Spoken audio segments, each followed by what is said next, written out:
నమస్తే. Welcome to our channel. ప్రస్తుతం మనతో సీనియర్ జర్నలిస్ట్ దాము బాలాజీ గారు ఉన్నారు. వారితో మాట్లాడదాం. సార్ నమస్తే సార్. నమస్తే. మోహన్ బాబు పరారీలో ఉన్నారు అని పోలీసులు ఇప్పుడు చెప్తున్నారు సార్. కానీ నిన్న మోహన్ బాబు గారు ట్వీట్ చేస్తూ నేను పరారీలో లేను, అందుబాటులోనే ఉన్నాను అని ఆయన ట్వీట్ చేశారు. కానీ పోలీసులు మాత్రం కాదు, ఆయన కుటుంబ సభ్యులు మాత్రం అందుబాటులో ఉన్నారు కానీ మోహన్ బాబు అందుబాటులో లేరు అని పోలీసులు చెప్తున్నారు. దీన్ని మనం ఎలా అర్థం చేసుకోవాలి? ఇందాకే పహాడీ షరీఫ్ పోలీసులు అనౌన్స్ చేశారు. మోహన్ బాబు మాకు అందుబాటులోకి రాలేదు. ఆయన గన్నుని మేము హ్యాండ్ ఓవర్ చేసుకోవడానికి, ఎందుకంటే ఆల్రెడీ గన్ లైసెన్స్ వాళ్ళకి రద్దు చేశారు టెంపరరీగా. విష్ణుకి, మోహన్ బాబుకి గన్స్‌ని కూడా సరెండర్ చేయమన్నాడు. విష్ణు చేశాడు గానీ ఈయన చేయలేదు. సో, ఈయన్ని అడిగితే మేము మీతో ఎట్లాగో విచారణ నన్ను చేయాలి గదా! మీరు విచారణ సందర్భంగా నేను చేస్తాను అన్నాడు గానీ, వీళ్ళు లేదు మాకు గన్ను చేయాల్సిందే అన్నప్పుడు ఆయన అందుబాటులోకి రావట్లేదు. అంటే ఆయన ఆచూకీ ఎక్కడుందో తెలీదు మాకు అని ఇందాక పోలీసులు అనౌన్స్ చేశారు. యాక్చువల్‌గా గత 2 రోజుల నుంచి మోహన్ బాబు పరారీ 5 టీములు వెతుకుతున్నాయనే వార్తలు మీడియాలో వచ్చాయి. కానీ మోహన్ బాబు దాన్ని ఖండిస్తూ నేనెక్కడికి పారిపోలేదు. ఇంట్లోనే వైద్యం తీసుకుంటున్నాను. అనారోగ్యంతో ఉన్నాను. సో, అట్లాగే నా బెయిల్ గూడా ఆహ్, రిజెక్ట్ అయిందని జెప్పారు. యాంటిసిపేటరీ బెయిల్ రిజెక్ట్ కాలేదు. సో, నిజాలు తెలుసుకొని రాయండి మీడియా మీడియా వాళ్ళు. అబద్ధాలు ప్రచారం చేయకుండా నిన్న చెప్పాడు. కానీ మరి ఇందాక పోలీసులు ఏమని ఇచ్చారు? మాకాయన అందుబాటులోకి రావట్లేదు. అంటే ఆయన మరి పరారంటే ఎక్కడో పారిపోయాడని కాదు. హ్మ్. పోలీసులకైతే ఆయన దొరకట్లేదు. అంటే ఎక్కడో ఉన్నట్టే కదా! అవును సార్. దాక్కున్నట్టే కదా! అజ్ఞాతంలో ఉన్నట్టే కదా! అంతే కదా! అదే కదా మీడియా చెప్పింది. కాకపోతే మీడియా కొంత ఎక్స్‌ట్రా పదాలు వాడొచ్చు. హ్మ్. కానీ ఎసెన్స్ అయితే ఏంటి? పోలీసులకి ఆయన అందుబాటులోకి రాలేదంటే హ్మ్. అర్థమేంటి? ఆయనే ఎస్కేప్ అవుతున్నట్టే కదా! సో, మరి ఆయనేమో నేను ఎస్కేప్ అవ్వట్లేదు ఇంట్లో ఉన్నానంటారు. మరి హ్మ్. పోలీసులేమో ఈ దొంగ పోలీస్ ఆటలాగా అయిపోయిందిది. మధ్యలో మీడియాని బ్లేమ్ చేస్తున్నారు హ్మ్. మోహన్ బాబు. మీడియా ఏం చేస్తుంది? పోలీసులు చెప్పిందాన్ని రిపోర్ట్ చేస్తుంది అవును. మీడియా. సో, ఆయన మరి అందుబాటులో ఉంటే పోలీసులు ఎందుకు ప్రకటిస్తారు? హ్మ్. అది మేజర్ ప్రాబ్లమ్.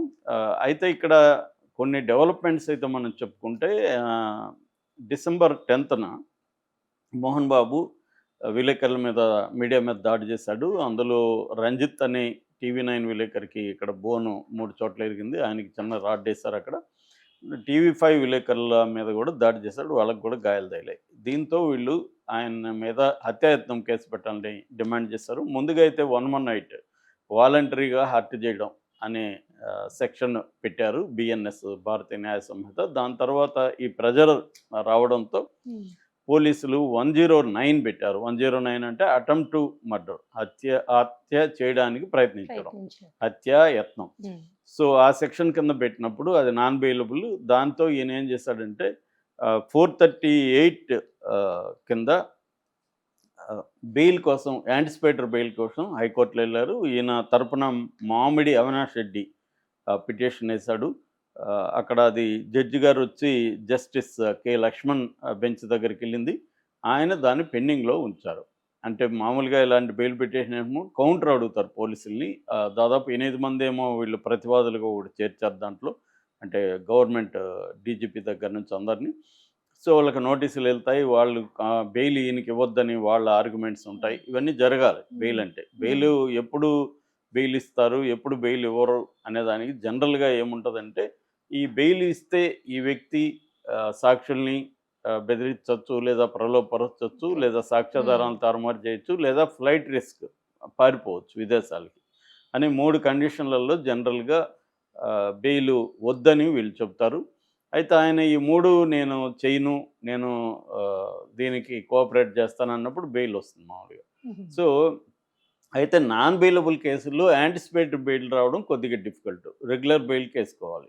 అయితే ఈయన బెయిల్ పెండింగ్‌లో ఉందని చూపిస్తుంది. నేను ఇందాక గూడా ఆహ్, తెలంగాణ స్టేట్ హైకోర్ట్ వాళ్ళ దీంట్లోకి సైట్‌లోకెళ్ళి ఈయన పొజిషన్ చూసాను. దాంట్లో పెండింగ్ అనే వచ్చింది తప్ప ఓకే. హ్మ్. రిజెక్టెడ్ అని రాలేదు. హ్మ్. కాబట్టి పెండింగ్‌లో ఉన్నట్టు మోహన్ బాబు ఆ విషయంలో కరెక్ట్‌గానే చెప్తున్నాడు. హ్మ్. పెండింగ్‌లో ఉంది. ఇంకొక రెండో పిటిషన్ గూడా ఏసారు వీళ్ళు. దాన్ని ఆహ్, మాండమస్ అంటారు.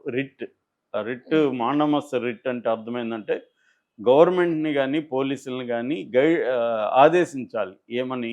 ఏదైనా పని చేయమనో చేయొద్దనో ఆదేశించమని కోర్టును అడిగేదాన్ని మాండమస్ రిట్ అంటారు.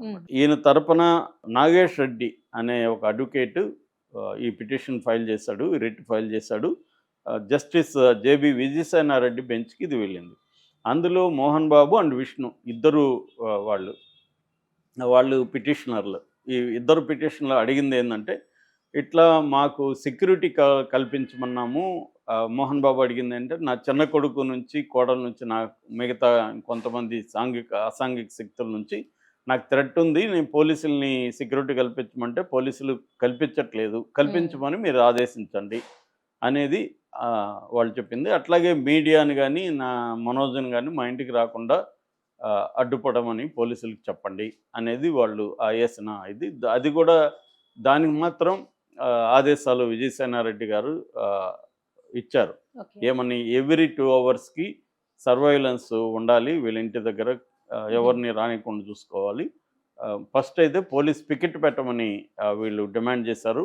కానీ పబ్లిక్ ప్రాసిక్యూటర్ పోలీస్ పికెట్ పెట్టడం సాధ్యం కాదు అని చెప్తే, దాని తర్వాత ఈ సెక్యూరిటీకి సంబంధించి సర్వైలెన్స్ పెట్టండి, కొత్త వ్యక్తులు ఎవరు వాళ్ళ ఇంట్లోకి పోనీయకుండా చూసుకోండి అనేది పోలీసుల్ని ఆదేశించారు. సో ఈ 2 అంశాలు జరిగాయి కోర్టులో. అంటే ఒకటి, యాంటిసిపేటరీ బెయిల్ రాలేదు కాబట్టి నిజానికి పోలీసులు అరెస్ట్ చేయాలంటే చేసుకోవచ్చు, అరెస్ట్ చేయొద్దనేమి దాంట్లో లేదు. ఆర్డర్ నేను చదివాను, దాంట్లో మేము ఇది తేలే వరకు అరెస్ట్ చేయొద్దంటారు మామూలుగా, అదేమీ లేదు. బెయిల్ పెండింగ్లో ఉంది, ఈయన పిటిషన్ పెండింగ్లో ఉంది. కానీ పోలీసులు ఏమన్నారు, ఈ లోపల ఆయన విచారణకు రమ్మన్నారు. ఆయన ఏం చేశారు, హాస్పిటల్లో జాయిన్ అయ్యారు. నాకు హెల్త్ బాగాలేదు, అది కూడా ఈ రిట్లో వాళ్ళు అడిగారు. ఇట్లా అంటే మాకు ఆరోగ్యం బాగాలేదు కాబట్టి విచారణకి ఇప్పుడు వెళ్ళే పరిస్థితి లేదు, కొంత గ్యాప్ ఇవ్వమని. దాంతో 24 వరకు ఈయన్ని మీరు అరెస్ట్ అంటే విచారణకు పిలవకండి అనేది చెప్పారు, హెల్త్ బాగాలేదు. అయితే ఇప్పుడు పోలీసులు ఆయన విచారణకు అడగట్లేదు, గన్నీమని అడుగుతున్నారు.